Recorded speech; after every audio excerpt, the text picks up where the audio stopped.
Today we're going to look at a brand new way to show images representing media files and download links in Joomla Bible Study starting in version 9. We're looking at a Bible study list, and you can see that I've got a speaker icon here. It's a digital file and it represents an MP3. Next to it there's a download link, also a digital file. Now you can use your own digital files or CSS in the form of Font Awesome and also Bootstrap to create buttons and or icons to represent these media files. So let's take a look over here in the administrative side. Let's go down to that MP3 file we were just looking at. Open up its media record, and what we're looking at now is media type. That's where you want to click in order to change the image. We have a whole new menu of choices. Here's the image that I have selected to use, and then a drop-down menu to choose which you want to have. You can have an image, a button only, a button and an icon, or just an icon. Let's change it to be just a button.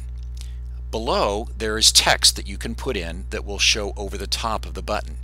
Let's use the red. I could also have no color, blue, green, light blue, or orange. If I wanted, I could set a custom color here by putting in a valid hex code. Then we press save, and let's go back out and refresh this studies list so that we can see the change.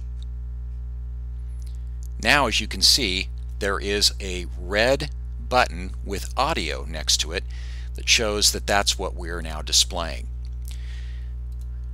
Now let's go back to that same media file and change it to an icon and a button. Let's leave it red. The audio text is not going to be used, but the icon type will. I have MP3, YouTube, video, broadcast, PDF, Vimeo, and I can also put in a custom icon following the Font Awesome class descriptors. But let's use the MP3. Here's where I put in a font size that I can adjust so that everything looks the way that I want. Let's press save, go back and refresh the list and see what's changed.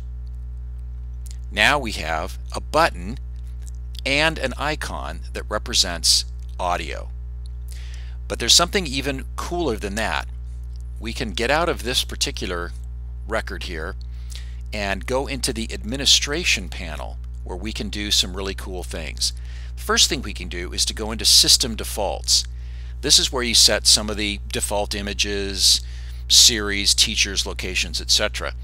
There are some new entries down below for the icon that you use for the download. I can use the default image, I can use the image below by selecting it, or if I want to, I can use a button and icon, or icon only. Let's use a button and an icon. Let's make it red, and we're going to use download icon 1. I've got several different options you can use there. You can also put in a custom one if you want. We press save, and then back to that studies list. If we refresh, the download icon has changed, and so therefore now it looks all the same. It's pretty cool. Let's go back. There's something more that we can do. Let's say we want to make a change. Here we've only affected one media record. What if we wanted to change all of them? We can do that now thanks to the Media Image Conversion tab. We click on there, and then what you've got is a drop down with all the different images that you've used, including like here's blue, this is a button, here's red, that's a button and an icon together, and I can make massive changes. So let's say I want to change speaker 24. That's the speaker icon that came with Joomla Bible Study up until this version. Now over here on the right, similar kinds of menus as you've seen. We're going to use a button and an icon. We're going to choose red like we've been doing. The icon type is going to be MP3, and then here's the file size. That's all you do. Press the submit button, and Joomla Bible Study comes back and tells you that there were no errors and it made 951 changes. So now let's go back out to that list, let's refresh, and we can see that all the speaker icons change into audio play buttons. Hopefully this is useful and a new feature for Joomla Bible Study version 9.